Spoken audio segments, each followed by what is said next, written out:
మరి district collector officer collector గారు ఉంటారు కాబట్టి వారి దృష్టికి తీసుకెళ్ళి కూడా బియ్యంలో చేయకపోతే అధికార పార్టీ వాళ్ళు కూడా వాళ్ళు ఓటు తీయాలనే ప్రయత్నం చేస్తున్నారు.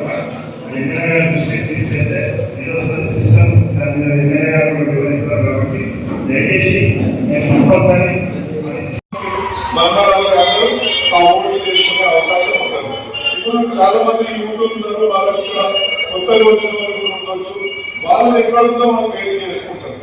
అంటే ఇప్పుడు విశ్వనాథమన్నకి ఈడ ఉందా, ఈడ లేదా, ఈడ లేకపోతే ఏడుంది. ఏ నిజామాబాద్లోనో ఆదిలాబాద్లోనో లేకపోతే ఏ జాగాలో ఉంటే అక్కడ ఉన్న ఎపిక్ నెంబర్ ఒకటి తెచ్చివ్వండి.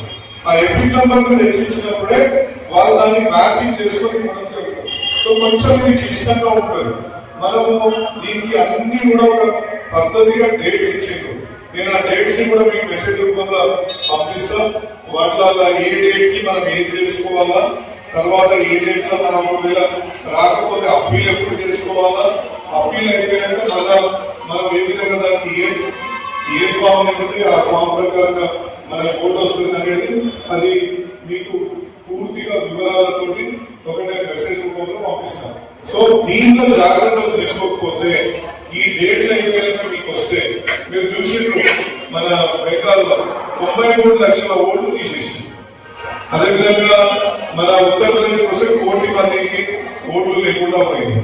మన ఇంకో రాష్ట్రంలో ఎన్నికల తమిళనాడులో బీహార్ 60 లక్షల ఓట్లు తీసేసి, అంటే తక్కువ కాలేదు, చాలా ఎక్కువ శాతమైన ఓట్లు.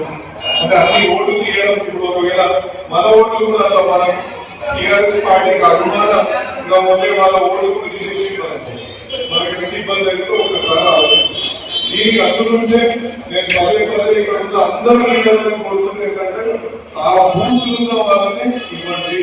లేకపోతే ఆ బూత్ లో మనకు దొరకలేదు, కాలు ఉంది, ఎవరు లేరు అంటే అక్కడ తిరిగే వాళ్ళని, అంటే అక్కడ తిరిగి పని చేసి ఇంతకుముందు అక్కడ రోడ్లు వేయించడమో లేకపోతే లేకపోతే పెట్టించడమో లేకపోతే కనీసం అక్కడ ఉన్న ఒక ప్రెసిడెంట్ తోటి ములాఖాలు అయ్యే వాళ్ళని మనకి ఇక్కడ ఏమి తెప్పించి రిక్వెస్ట్ చేస్తుంది.